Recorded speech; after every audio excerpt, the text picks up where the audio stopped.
ketika Hudson Institute menjadi pemrakarsa pelepasan dolar backed by gold. Dunia terdiam. Peristiwa tahun 1971 tersebut membuat dolar menjadi uang terkuat di dunia, bukan karena backed by gold atau memiliki underlying emas. Namun underlyingnya adalah hutang negara lain yang semuanya berbasis proyek, berbasis industri. Amerika melepas emas sebagai jaminan mata uang dolar. Mirip dengan tahun 1920-an hingga 30-an di Jerman sebagai negara kalah Perang Dunia Pertama dan Jepang setelah kalah Perang Dunia Kedua. Keduanya tidak punya emas untuk memprinting underlying mata uang mereka. Tapi underlyingnya pakai mesin perang bagi Jerman, dan bagi Jepang underlyingnya membangun infrastruktur perkeretaapian serta industri manufaktur. Dolar di tahun 1971 melepas jaminan atas emas adalah menggunakan MMT, Modern Monetary teorinya Michael Hudson. Sejak saat itu Amerika menjadi negara superpower pertama di dunia. Tahun 80-an hingga tahun 90-an, Michael Hudson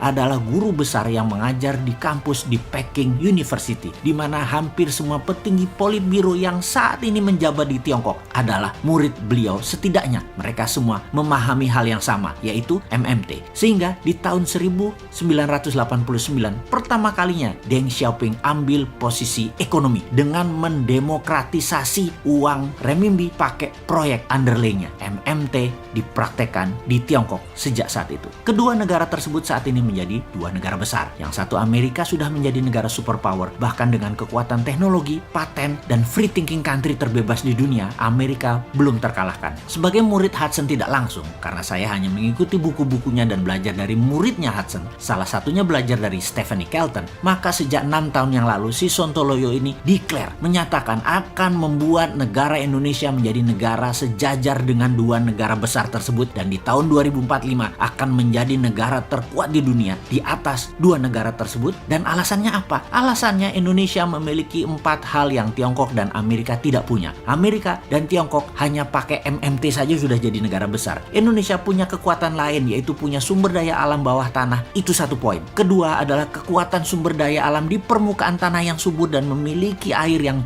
cukup banyak. Lalu kita punya kekuatan isi laut. Itu nomor 3. Dan terakhir, nomor 4, lokasi strategis kekuatan maritim dunia, karena laut di tengah negara Indonesia dilewati 100.000 kapal dagang internasional. Ditambah kekuatan New Economic Model atau MMT atau Mardigonomic, Indonesia pasti menggila pertumbuhannya. Gunakan 4 kekuatan asli alam Indonesia tersebut atau geoekonomi ditambah ekonomi model yang agresif, maka dalam 20 tahun ke depan Indonesia itu game changing country. Saat ini kalau masih old mind yang menjabat dengan polanya ngutang ke asing, nyekek leher rakyat dengan pajak yang tinggi, membatasi free thinking bisnis dengan aturan membelenggu karena aturannya banyak pesanan oligar, maka Indonesia tidak akan berdaulat dan tidak akan menang dengan old mind kayak begini. New mind akan membebaskan berpikir dan bertindak setiap warganya untuk hal yang produktif. New mind melihat potensi Indonesia itu besar. New mind melihat potensi SDM, sumber daya manusia Indonesia itu sangat kreatif. Namun kebijakan politik, parlemen, dan partai membelenggu kreativitas dan potensi. Musuh terbesar bangsa Indonesia adalah sistem politik